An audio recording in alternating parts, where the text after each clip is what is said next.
Mitchell Owen's dazzling debut. Australia beat West Indies in thrilling first T20.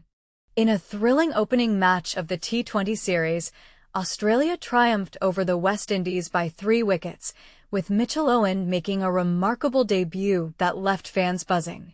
This match, held at the iconic Sabina Park in Kingston, Jamaica, saw Australia take an early lead in the 5-match series, now standing at 1-0. The West Indies set a challenging target of 190 runs, finishing their innings at 189-8. Captain Shai Hope and Roston Chase were the standout performers for the home team, each scoring impressive half-centuries, with Hope contributing 50 runs and Chase leading with 60. However, their efforts were somewhat undermined by the Australian bowler Ben Dwarshuis, who delivered a stellar performance, claiming 4 wickets for 36 runs, effectively dismantling the West Indies' middle order. As Australia began their chase, Owen quickly made his mark. He opened his account with a spectacular 6 off the bowling of Andre Russell, signaling his aggressive intent. Owen's innings was a whirlwind, as he smashed a total of 6 sixes during his 27-ball knock of 50 runs. His partnership with Cameron Green, who also shone with a brisk 51 runs off just 26 balls, was crucial, as they combined for an impressive 80-run stand for the 5th wicket. This partnership was pivotal in steering Australia towards their target with 7 balls to spare. Owen's debut was cut short when he was dismissed by Alzarri Joseph, leaving Australia just 15 runs away from victory. However, the task was completed by Ben Dwarshuis and Sean Abbott, who ensured the tourists crossed the finish line successfully. On the West Indies side, bowlers Jason Holder, Gurkesh Modi, and Joseph each took 2 wickets, but their efforts were not enough to secure a win, especially following a disappointing 3-0 Test series loss to Australia earlier this month. Notably, Russell, who is set to retire from international cricket after the next T20 match at the same venue, was among Dwarshuis' victims, scoring only 8 runs. This match not only showcased the talent of debutant Mitchell Owen, but also raised questions about the West Indies' performance under pressure. As the series progresses, fans are left wondering, can the West Indies bounce back, or will Australia continue to dominate? What are your thoughts on the match? Do you believe the West Indies can turn their fortunes around in the upcoming games? Mitchell Owen's stunning debut and Cameron Green's power-hitting lead Australia to victory. In a thrilling encounter, Mitchell Owen and Cameron Green's impressive performances propelled Australia to a 1-0 lead in the series against the West Indies. Owen, making his T20I debut, showcased his talent by taking a crucial wicket and scoring a remarkable 50 runs off just 27 balls, which included an astonishing 6 sixes. This match was not just a game. It was a display of skill and determination that left fans on the edge of their seats. Australia finished their innings at 190 for 7, successfully chasing down the West Indies' total of 189, thanks to Green's 51 runs and Owen's stellar contribution. The West Indies, despite strong half-centuries from Roston Chase and Shai Hope, fell short by 3 wickets.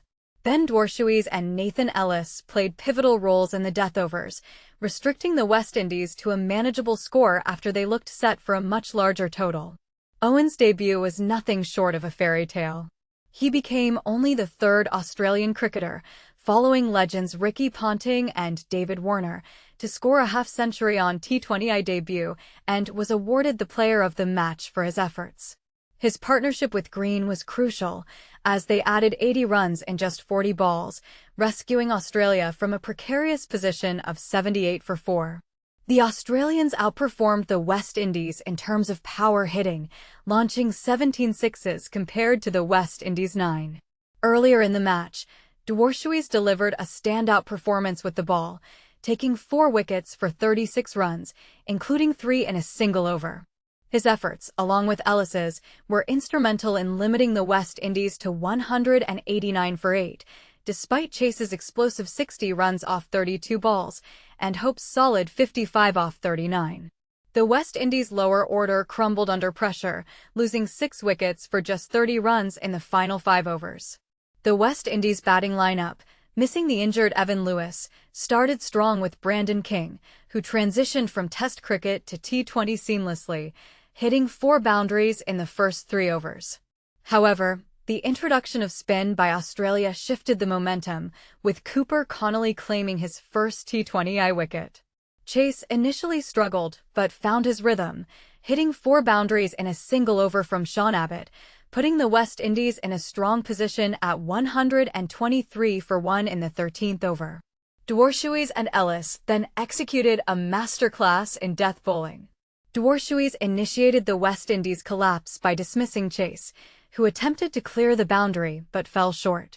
Owen made his mark with the ball, forcing a miscue from Hope, although he also conceded 2 sixes to Shimron Hetmyer.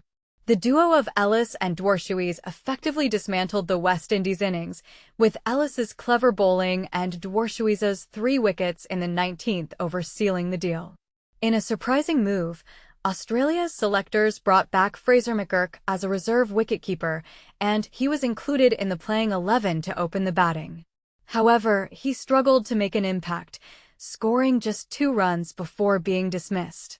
Mitchell Marsh had a mixed outing, hitting 3 massive sixes, but also facing a series of dot balls before falling to Alzarri Joseph. Green, on the other hand, played aggressively, hitting a top edge for 6 and later dispatching Joseph for 2 more sixes. As Australia faced mounting pressure, Josh Inglis and Glenn Maxwell fell cheaply, leaving the team in a precarious position. However, Owen and Green, despite their inexperience as middle-order finishers, displayed remarkable composure. Owen began his innings fearlessly, hitting a 6 off Andre Russell and continuing to dominate the bowling. Green played strategically, accumulating runs without taking unnecessary risks. He reached his half-century off just 25 balls, bringing the target down to 32 runs needed from 31 balls before he was dismissed. Owen continued to push forward, reaching his own half-century off 26 balls, but fell shortly after, leaving Australia needing 15 runs from 21 balls.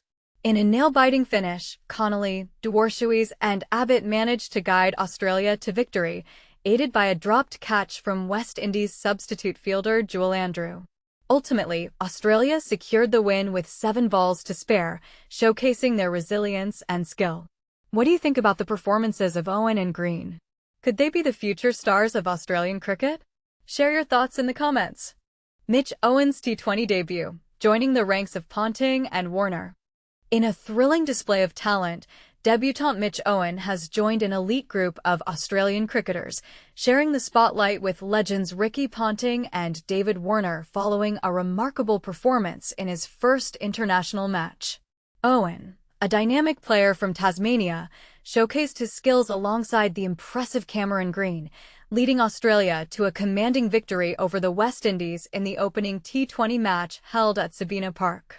Although Jake Fraser McGurk was chosen to open the batting and had a brief stint at the crease, the 23-year-old Owen proved that his impressive Big Bash League performances could seamlessly transition to the international stage.